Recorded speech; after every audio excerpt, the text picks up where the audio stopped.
Okay, so let's continue our lesson dito sa technical report writing. Dito na tayo sa technical communication. So the most important aspect of communication is to disseminate information which may be written or oral. Eh, yun naman talaga ang purpose ng communication, di ba? Kaya ka nga nakikipag-communicate para maipahayag o maihatid mo yung gusto mong sabihin sa ibang tao, where it may be considered written or oral.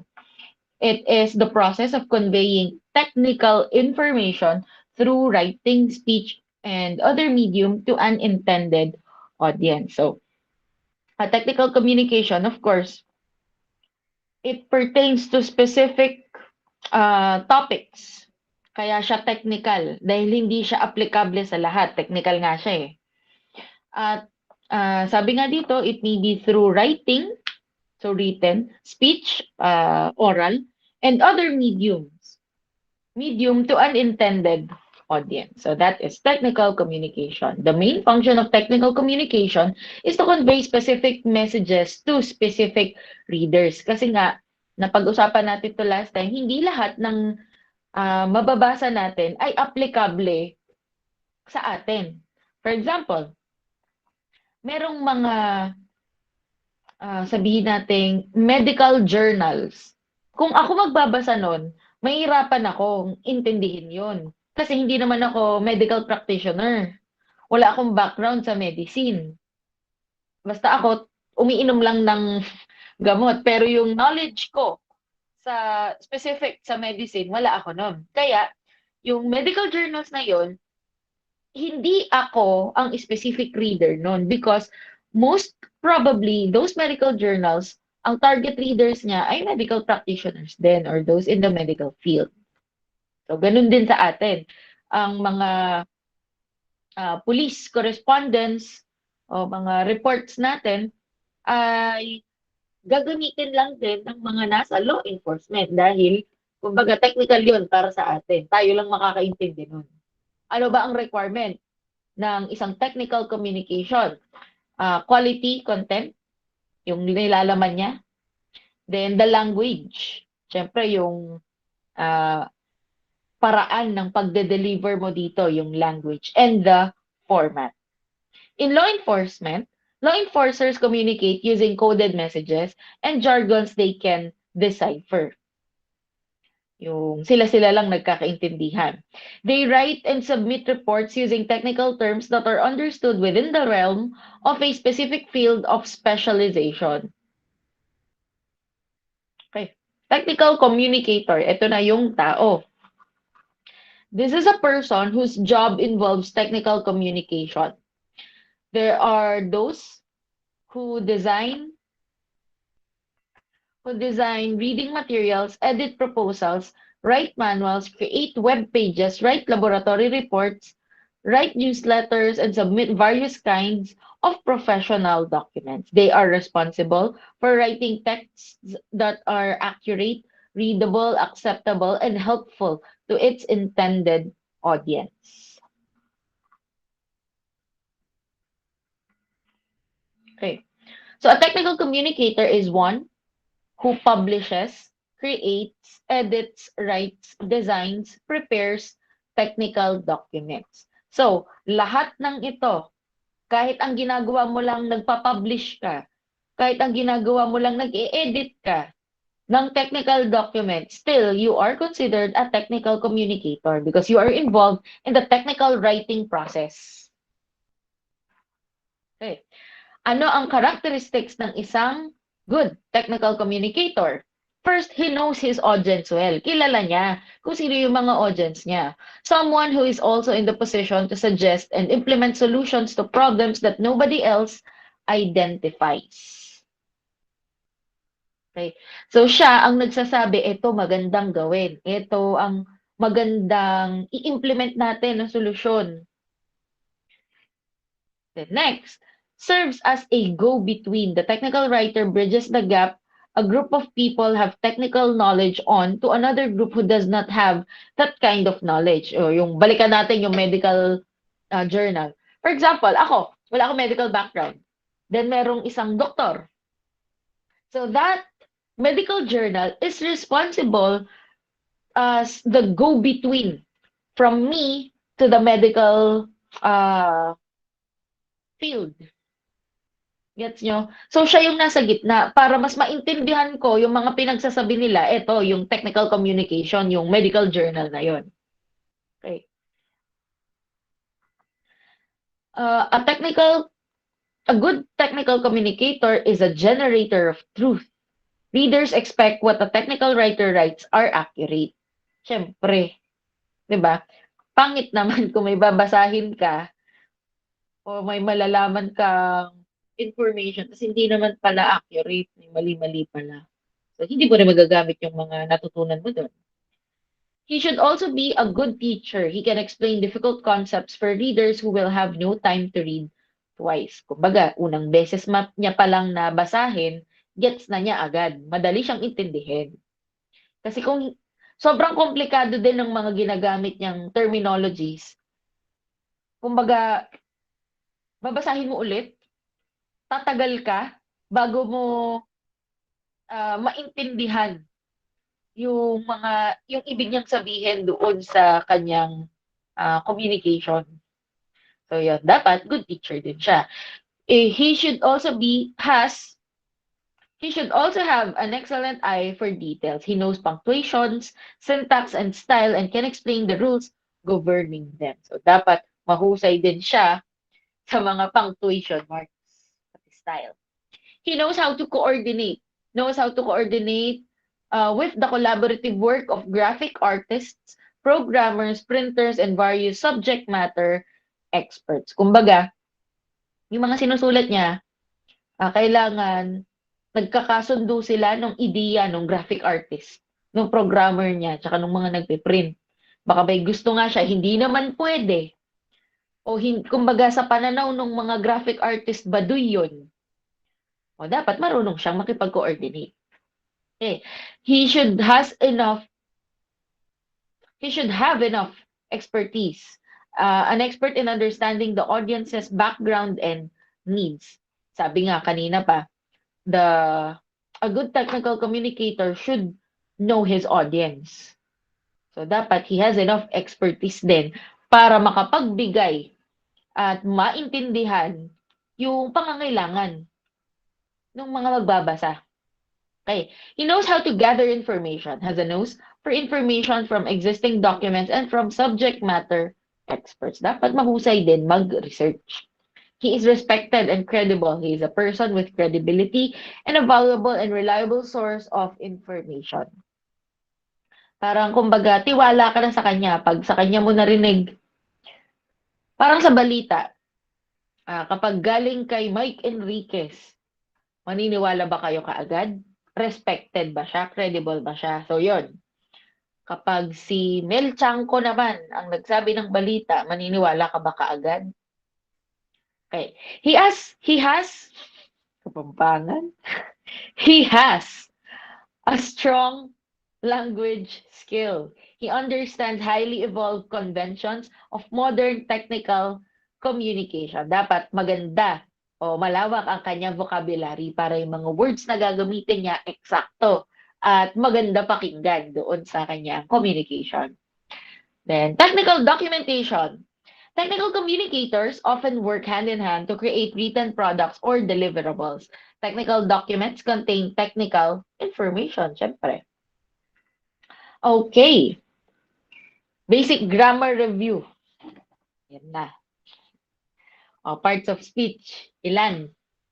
8.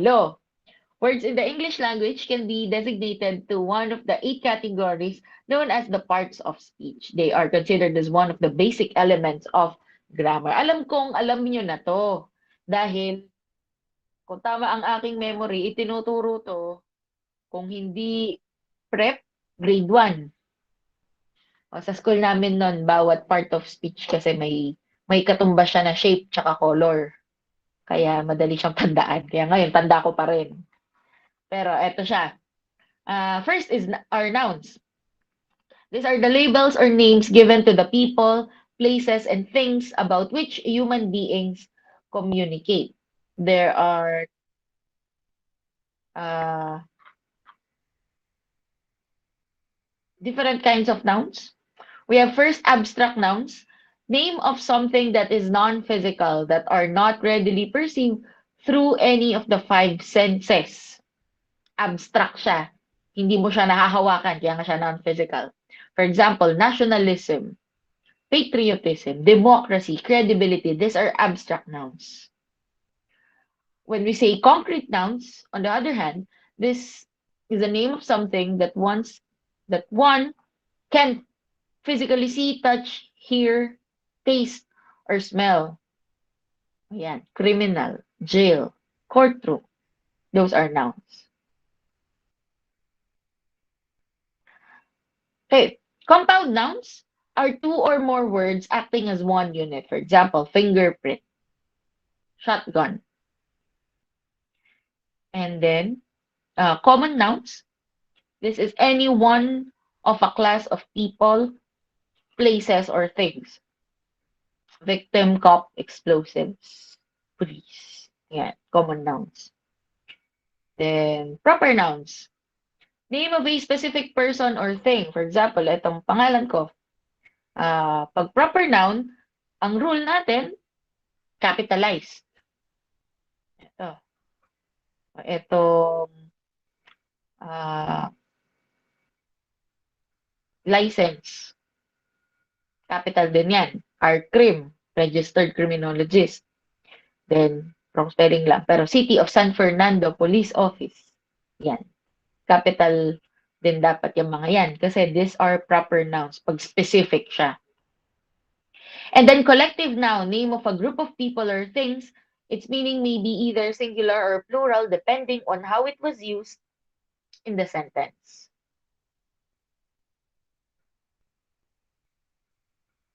Okay, sige. Mamaya na lang dyan. Pronouns. These are words that help writers avoid awkward repetition of nouns. They are used in replacement of nouns. For example, um,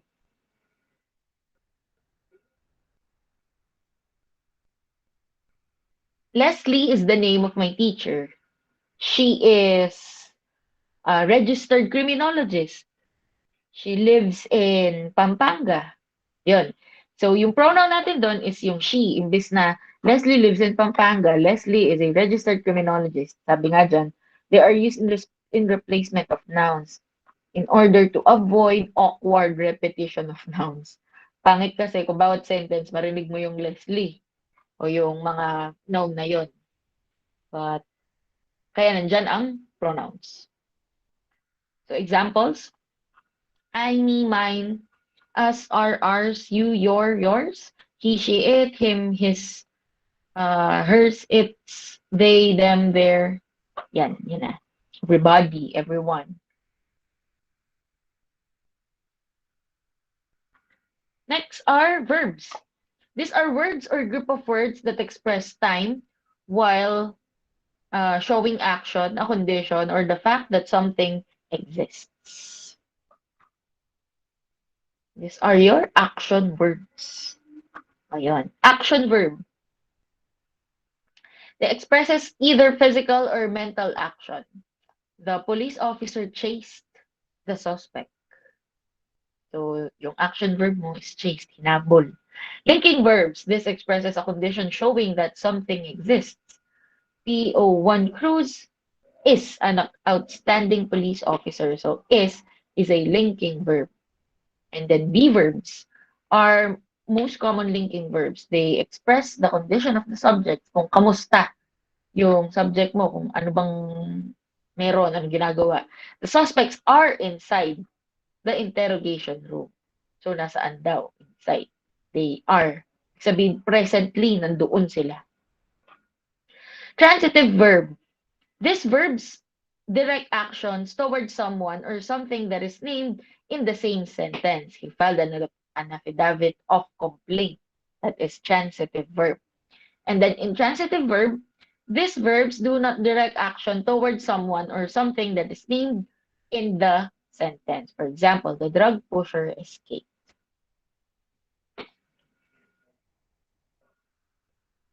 Okay.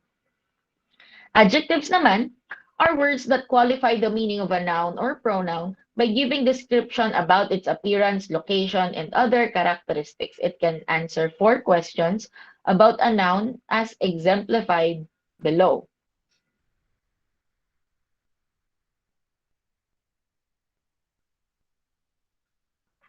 Yan. What, which, how.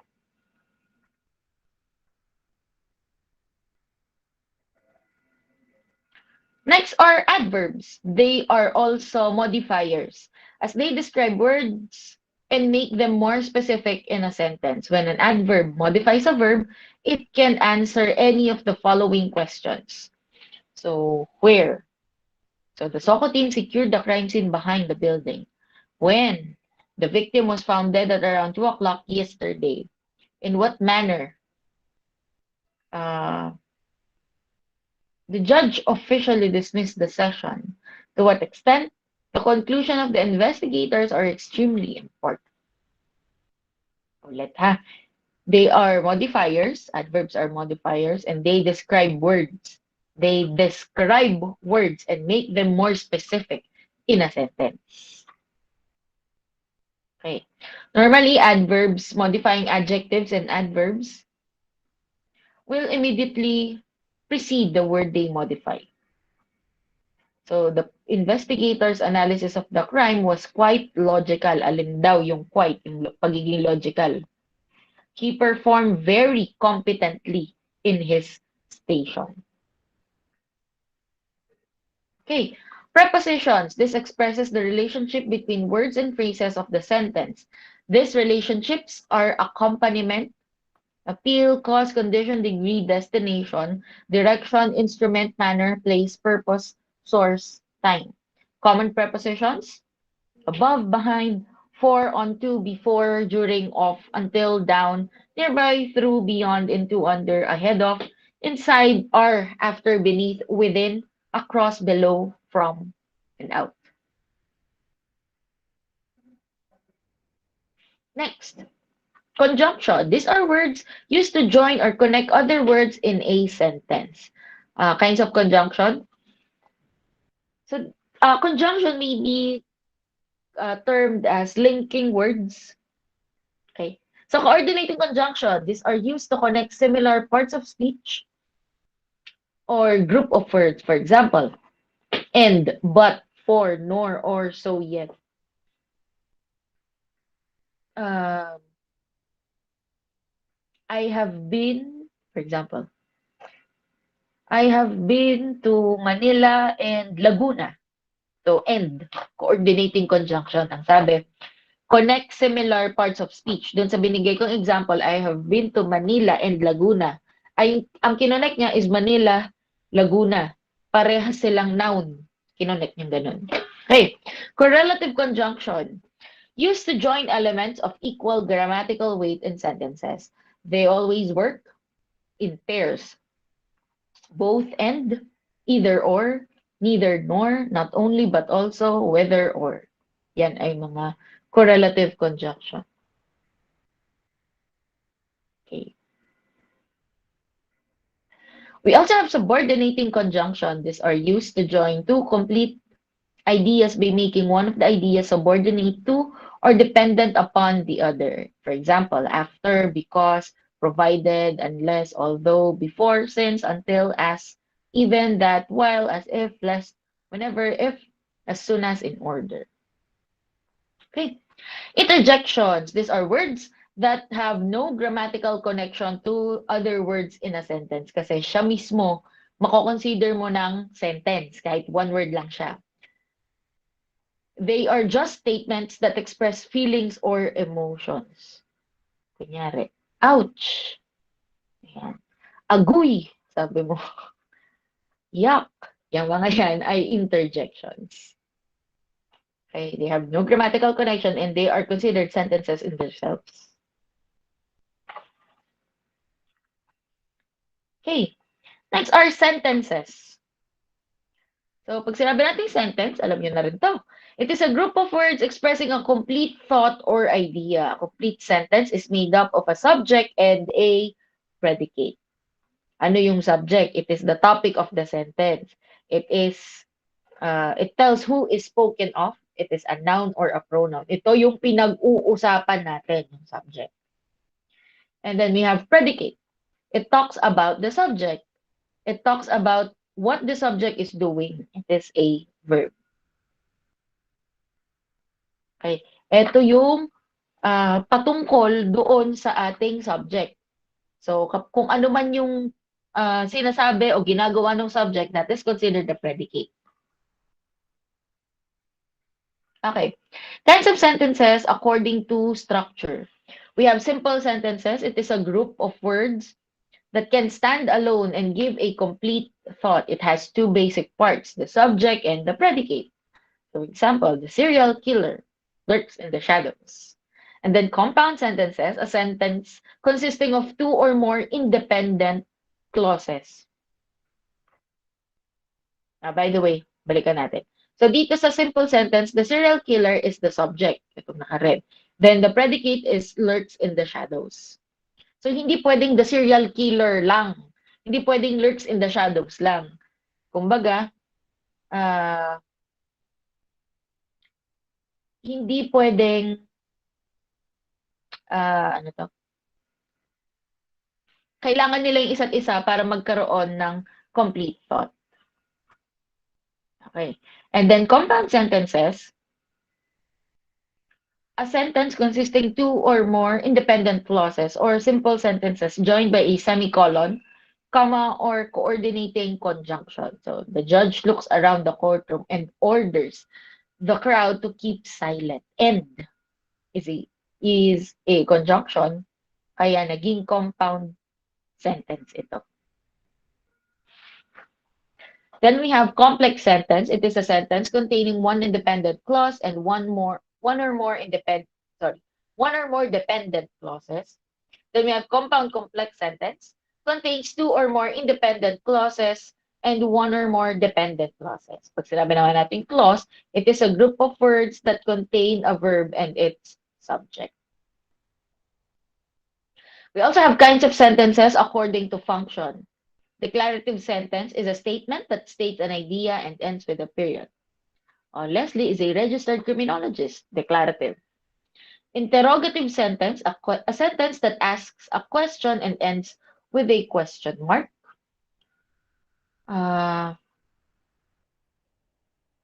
Kumain ka na ba? Ayun.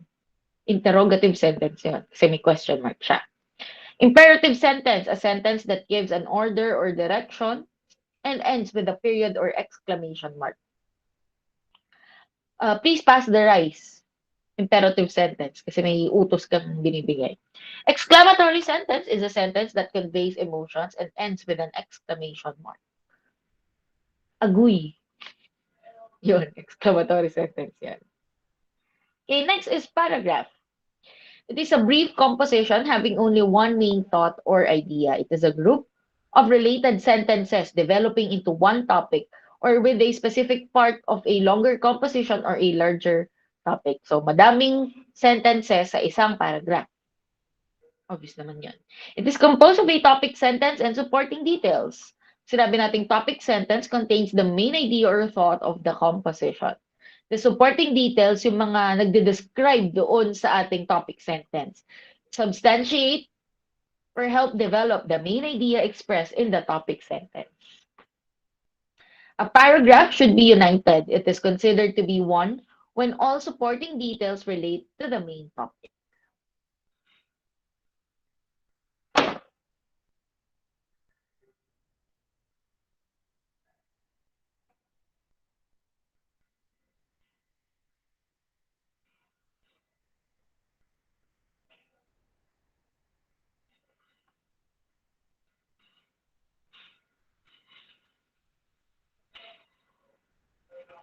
Okay?